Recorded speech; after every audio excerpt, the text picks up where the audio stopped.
Graça e paz, meus irmãos. É um prazer estar aqui com vocês. Mais um mês de estudo bíblico. Deus possa nos abençoar nessa caminhada e que possamos crescer em graça e em conhecimento dele. Vamos abrir nossas Bíblias lá no Salmo de número 51. O Salmo de número 51 diz assim: Compadece de mim, ó Deus, segundo a tua benignidade e segundo a multidão das tuas misericórdias. Lava-me completamente da minha iniquidade, purifica-me do meu pecado. Pois eu conheço as minhas transgressões e o meu pecado está sempre diante de mim. Pequei contra ti somente, e fiz o que é mal perante os teus olhos, de maneira que serás tido por justo no teu falar e puro no teu julgar. Eu nasci em iniquidade e em pecado me concebeu minha mãe. Eis que te comprases na verdade, no íntimo, no recôndito, me fazes conhecer a sabedoria. Purifica-me como sopo e ficarei limpo. Lava-me e ficarei mais alvo que a neve. Faz-me ouvir júbilo e alegria, para que exultem os ossos que esmagaste. Esconde o rosto dos meus pecados e apaga todas as minhas iniquidades. Cria em mim, ó Deus, um coração puro e renova dentro de mim um espírito inabalável. Não te repulses da tua presença e nem me retires o teu Santo Espírito. Restitui a alegria da tua salvação e sustenta-me com um espírito voluntário. Então ensinarei aos transgressores os teus caminhos, e os pecadores se converterão a ti. Livra-me dos crimes de sangue, ó Deus, Deus da minha salvação. A minha língua exultará a tua justiça. Abre, Senhor, os meus lábios, e a minha boca manifestará os teus louvores. Pois não te comprases em sacrifícios, do contrário, eu te os daria.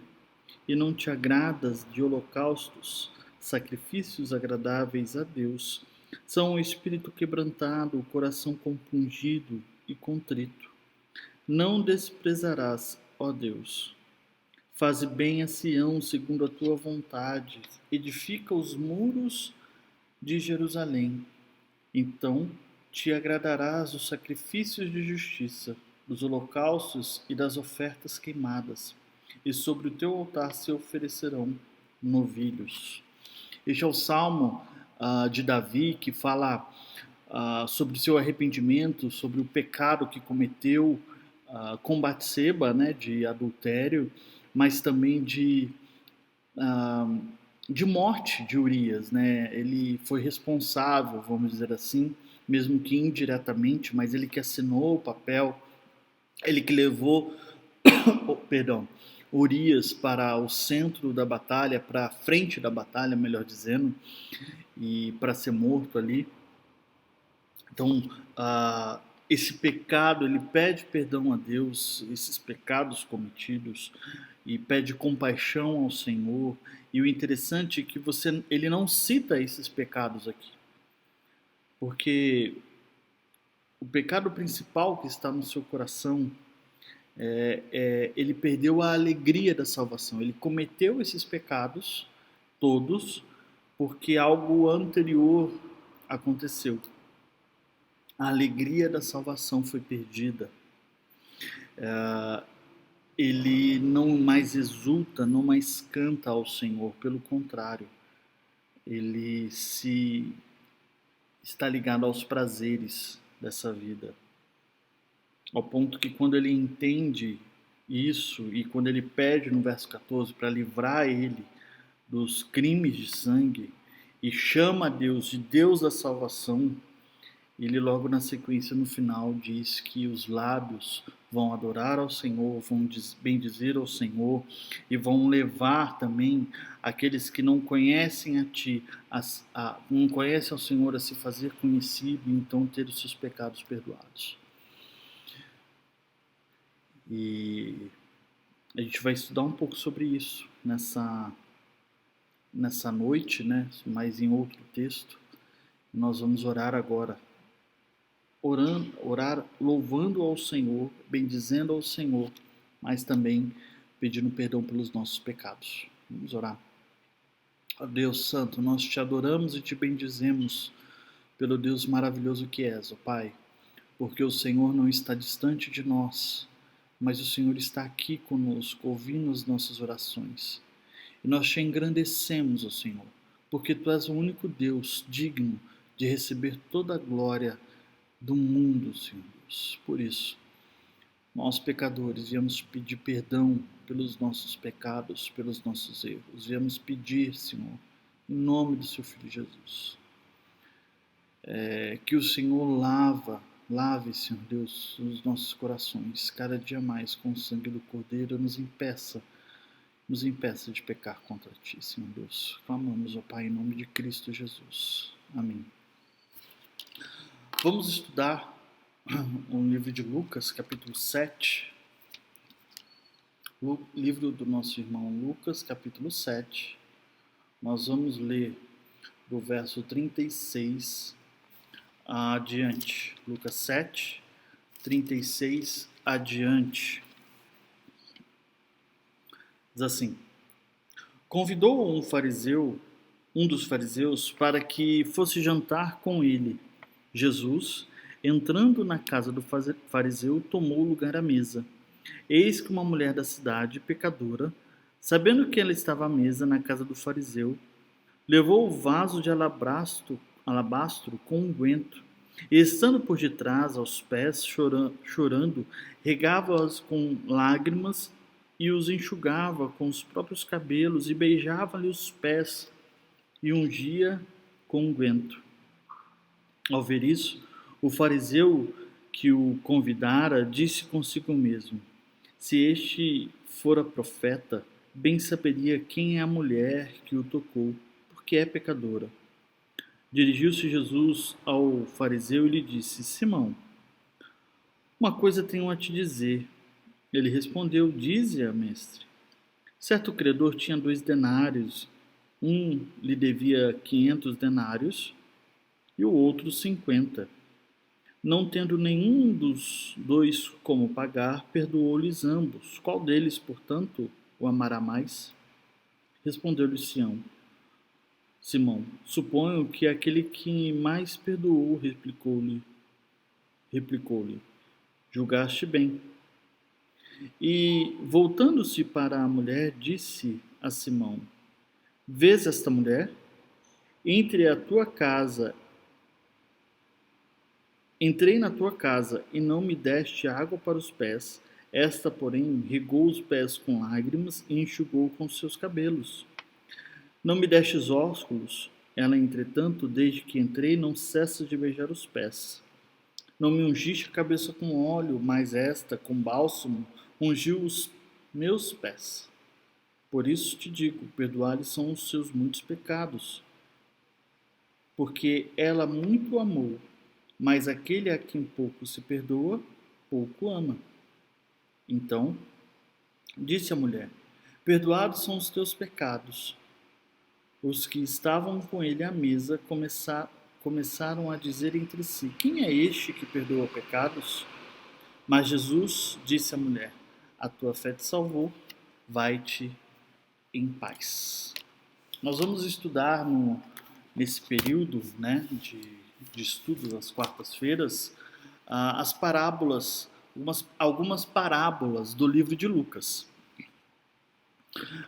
O nosso texto, que é esse que nós lemos, Lucas 7, de 36 a 50, ele está dentro de um quadro, o quadro do capítulo 7, uma seção do capítulo 7, que mostra que o texto principal é o texto anterior ao nosso, daquele dos versos 18 ao verso 35, que vai mostrar quando João Batista envia alguns discípulos dele para perguntar para Jesus se ele era o Messias que eles estavam esperando ou se viria outro, e que eles deviam esperar outro.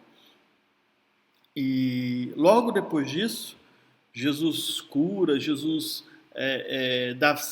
dá visão aos cegos, cura os coxos, cura os leprosos, cura muitos de muitas moléstias, faz grandes ações ali, grandes milagres, mas na sequência mostra para nós, o verso 24 ao 35, o quanto que o ministério de João é importante.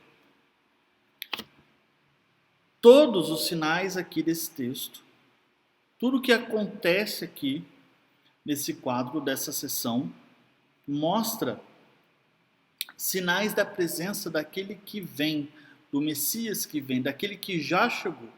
Então, os sinais da presença do Senhor não são sinais apenas de grandes milagres, tá certo? De cura de coxo, cura de cego, cura de leproso. Não são esses grandes sinais. Pelo contrário, os sinais daquele que veio é um sinal de compaixão. No verso 7, no capítulo 7, do versos de 1 a 10, nós temos a compaixão com os gentios, com o centurião, com os servos do centurião. Temos do verso 11 ao 17, temos a compaixão com uma viúva que ressuscitou dos mortos o seu filho, no mesmo texto.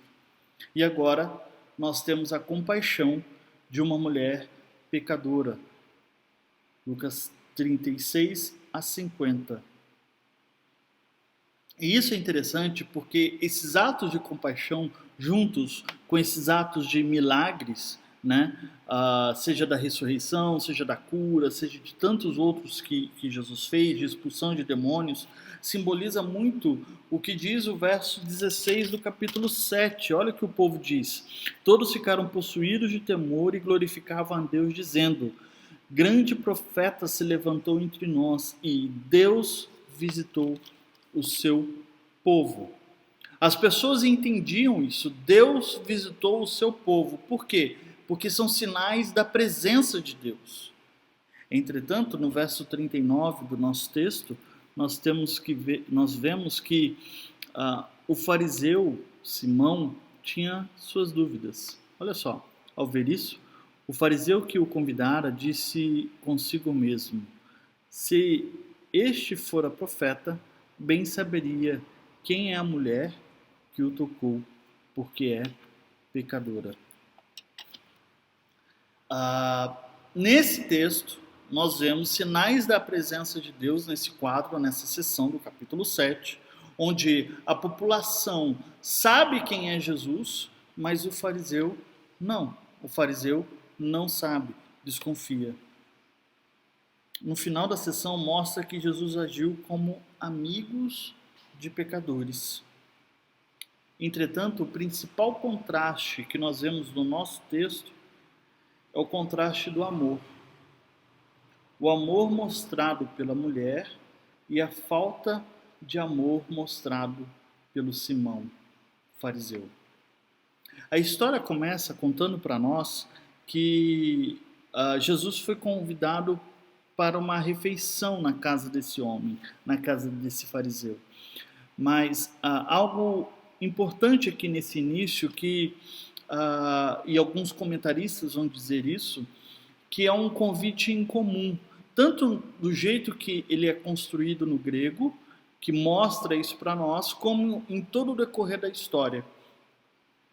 Esse convite de chamada de Jesus para uma refeição é incomum. Por que isso? Porque para o judeu a ideia de refeição, a ideia de sentar na mesa, de compartilhar, mostra uma unidade, mostra que eles estão juntos, que eles compartilham da mesma ideia, do mesmo pensamento, que eles são amigos realmente. O judeu não chama qualquer um à mesa, pelo contrário, ele tem esse cuidado de convidar à mesa.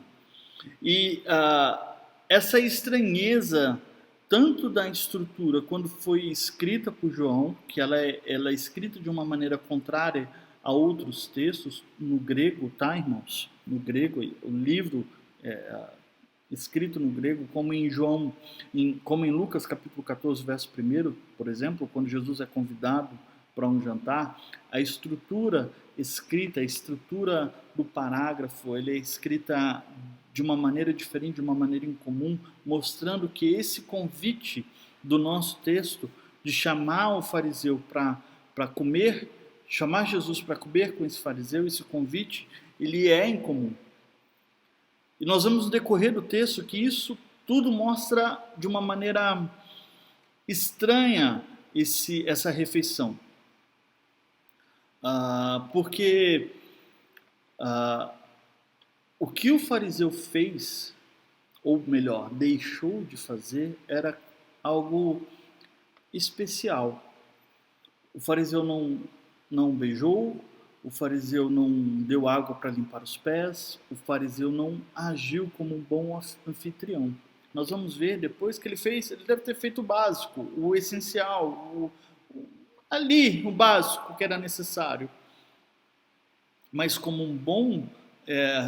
uma boa pessoa que recebe os seus, ele não foi além, ele foi o básico. Então esse pedido era incomum. Mostra, para alguns, vai mostrar que esse convite de refeição foi mais para testar mesmo a Cristo, né? E o texto continua nos dizendo que entra uma mulher na história. Eis que uma mulher da cidade, pecadora, sabendo que ele estava à mesa, na casa do fariseu, levou um vaso de alabastro com unguento.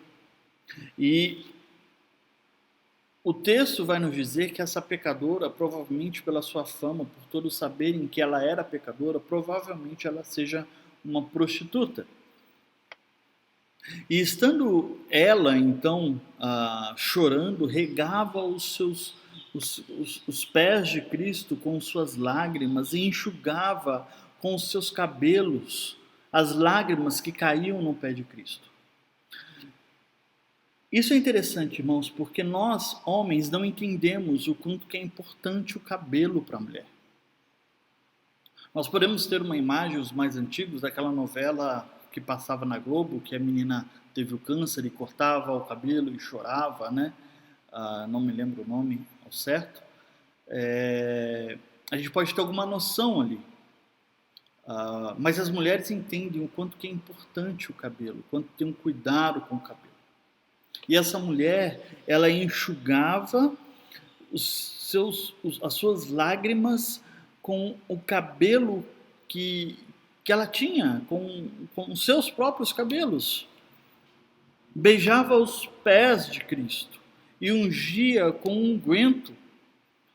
Ela fazia coisas maravilhosas, coisas extravagantes ali com a presença de Cristo.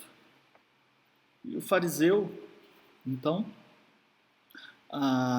disse consigo mesmo, e essa ideia mostra uma dúvida para saber quem era Cristo, porque ele disse, se este homem fora profeta, ele saberia quem é essa mulher e não deixaria que ela tocasse nele.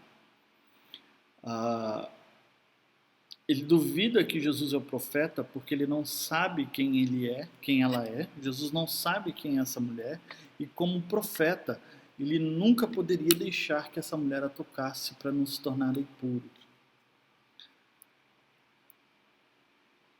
Olha como que isso acontece. E algo interessante nesse texto, essa jogada que há nesse texto, mostra que Jesus não sabia somente quem era essa mulher, mas mostra o que Jesus está entendendo, o que está passando no coração deste fariseu. Porque ele diz alguma coisa, conta a história, a parábola que é o foco nesse texto, né? Ele diz que certo homem tinha 2 devedores. Um lhe devia 500 denários e o outro 50 denários. Não tendo nenhum dos 2 como pagar, perdoou-lhes de ambos. Qual deles, portanto, amará mais a esse homem? Irmãos, aqui eu creio que nós agimos muitas vezes como o fariseu. E respondemos como ele disse, o que perdoou mais, o que perdoou 500 denários. Mas aqui na resposta de Jesus, vai mostrar para nós que esse fariseu, ele se acha justo. Ele se acha justo, ele se acha menos pecador que essa mulher. Por isso que Jesus disse, julgaste bem. Por ele achar quem ele era, ele disse, julgaste bem. Não significa que Jesus disse, olha, certa resposta, corretamente, tá fantástico. Por que isso?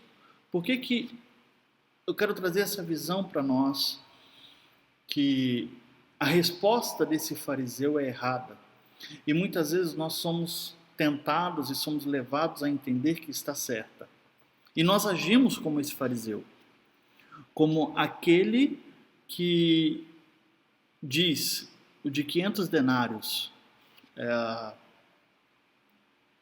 amou mais a esse Senhor. E não entendemos as entrelinhas do que Jesus está querendo dizer.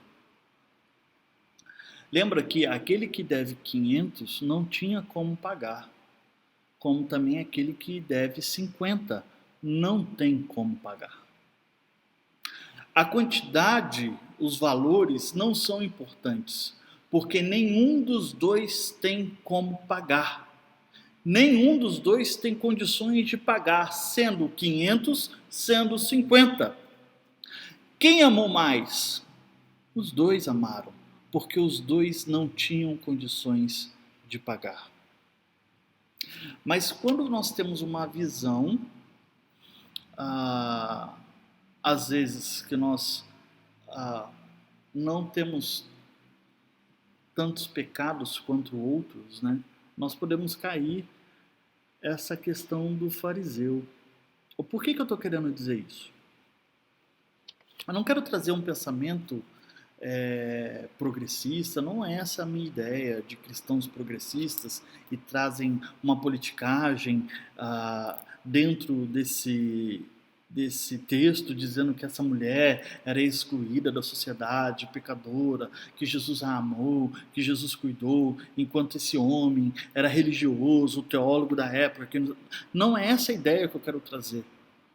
Não quero trazer uma leitura política do texto. O que eu quero trazer para os irmãos é que nós, muitas vezes, não temos noção do que o nosso pecado ofende ao Senhor. Nós não temos essa noção. E eu quero trazer uma prova para você. Quando eu era mais novo, tinha muitos testemunhos mirabolantes, né? Ex-bruxo, ex-fulano de tal, ex-não sei quem que se converteu, não é? E as igrejas lotavam. E eu conversava, eu não me converti desde criança, meus pais não são cristãos, não são evangélicos, né? Eu me converti já na adolescência, e eu conversava com alguns que desde pequeno nasceram dentro da igreja, e eles falam, sentiam uma certa vergonha ou timidez, não sei a expressão certa, e diziam que eles não tinham histórias de conversões mirabolantes, o testemunho dele era simples, vamos dizer assim. Isso é o que o fariseu está dizendo. Isso é ações do fariseu. Fulano deve mais, eu devo menos porque eu nasci dentro da igreja. Isso é falta de entendimento de Gênesis 3, do pecado original, irmãos. Falta de entendimento do que realmente o pecado fez na vida do homem. Por mais que a gente tenha nascido dentro da igreja, vamos dizer assim, nós somos pecadores e como pecadores merecemos a morte. Não importa se era um prostituta, se é ex-drogado, se é ex-bruxo ou se nasceu dentro da igreja. Se a gente não tem noção do que o pecado fez, a separação que o pecado fez entre eu e Deus, se eu não tenho essa noção, eu vou agir às vezes como fariseu. Ou eu serei aquele que vai falar, eu pequei mais, eu devo mais 500 denários, ou serei aquele que se acha tímido e fala, não, meu pecado é pequeno, são só 50 denários. Mas o importante é, nós não temos como pagar a Deus. Não importa se nós vivemos uma vida de libertinagem, de pecado, de devemos 500 denários, ou se tivemos uma vida eticamente correta e nascemos dentro da igreja, não importa, nós não temos como pagar a Deus. Nós não temos. Por isso que vem Jesus Cristo. Por isso que Jesus veio para morrer na cruz, para pagar e expiar os nossos pecados. Porque o pecado que eu não consigo pagar não é somente esses que eu cometo no meu dia a dia, mas o pecado de Gênesis 3, representado pelo primeiro Adão. Por isso que nós precisamos do segundo Adão, como diz Romanos capítulo 5. Quando nós entendemos isso, irmãos, quando nós entendemos isso, nós reconhecemos o verdadeiro significado da tristeza pelo pecado e podemos agir como essa mulher pecadora. Quando eu não tenho essa noção, quando eu não entendo o verdadeiro significado do pecado, e isso não somente o pecado que eu estou querendo dizer, as nossas ações, mas principalmente o pecado de Gênesis 3, aquele que nos distancia de Deus, nós podemos agir como um fariseu. E olhar para algumas pessoas e falar assim, esse pecou mais do que eu, esse peca menos que eu.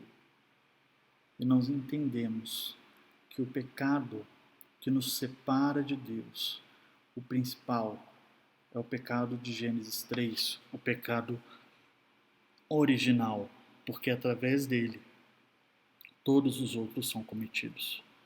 Através desse pecado de Gênesis 3, há uma mudança de natureza. E a natureza santa que Adão teria, agora é uma natureza pecadora.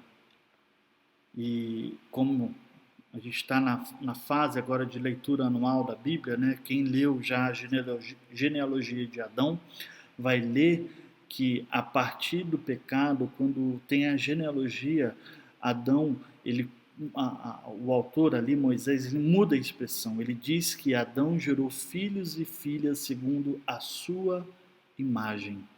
Imagem pecadora. É isso que nós somos. É isso que o Salmo 51 nos ensina. Pecado de não adorar a Deus. Pecado de buscar os nossos prazeres e os nossos desejos. Precisamos ter a noção do que realmente acontece e realmente o que é a tristeza pelo pecado. Por isso que é uma leitura política que não cabe, porque todos nós somos pecadores. Todos nós pecamos e desagradamos a Deus. Todos nós, não há um justo, um sequer. O que nós precisamos entender, irmãos, é o quanto que essa tristeza afeta a nossa vida. Não importa se você nasceu dentro de uma igreja, praticamente nasceu, seus pais são cristãos, seus filhos são cristãos, não importa se você é a quinta geração de presbiterianos, não importa. Nós precisamos ter o verdadeiro significado da tristeza pelo pecado e entender realmente por que Cristo veio perdoar pecados, nos conectar de novo com o Pai. Então podemos ouvir como Cristo falou para essa mulher: perdoados são os teus pecados, vai-te em paz. Vai-te em paz. Que Deus nos capacite a isso, irmãos. Que nós sejamos capacitados a entender o quanto o pecado nos distancia de Deus e quanto isso é para ser chorado, e quanto nós devemos ser gratos pelo que Cristo fez. Para finalizar, o amor, lembra que eu falei que o contraste aqui é o amor da mulher por Jesus e o amor do fariseu por Cristo. O amor é a forma como a gratidão é expressa aqui. O amor é a forma como a gratidão é expressa. Gratidão por estar livre do pecado, por ter pecados perdoados, por estar conectado de novo em Deus. Que Deus nos abençoe durante esses estudos de quarta-feira. Vamos orar? Ó Pai Santo,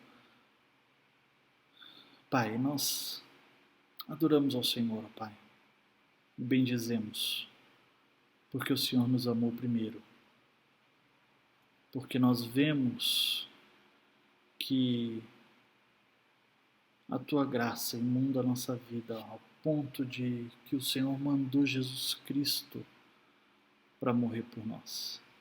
Ó Pai, nos faz ter horror pelo pecado, nos faz ter a tristeza pelo pecado, nos faz, ó Pai, em nome de Jesus, em nome do Seu Filho Jesus, ter horror, ó Pai, ter horror pelo pecado, Senhor. Não nos deixe, Senhor Deus, não nos deixe, Senhor Deus, gostar, ter o coração cauterizado, nos gostar e gostar, ó Pai, de pecar. Pelo contrário, Senhor Deus, em nome de Jesus, em nome do Seu Filho Jesus, nos faz ter o coração grato pelo que o Senhor fez. Que esse ano, Senhor Deus, seja um ano de gratidão pela obra redentora de Cristo Jesus.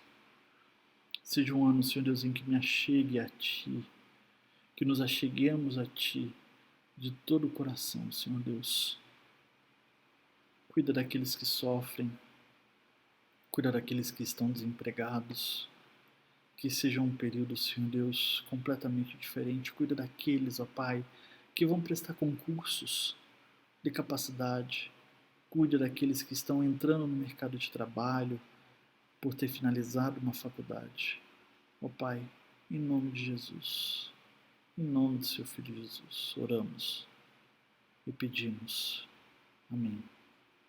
Deus abençoe. Quarta-feira que vem temos uma outra parábola aqui de Lucas. Abraço.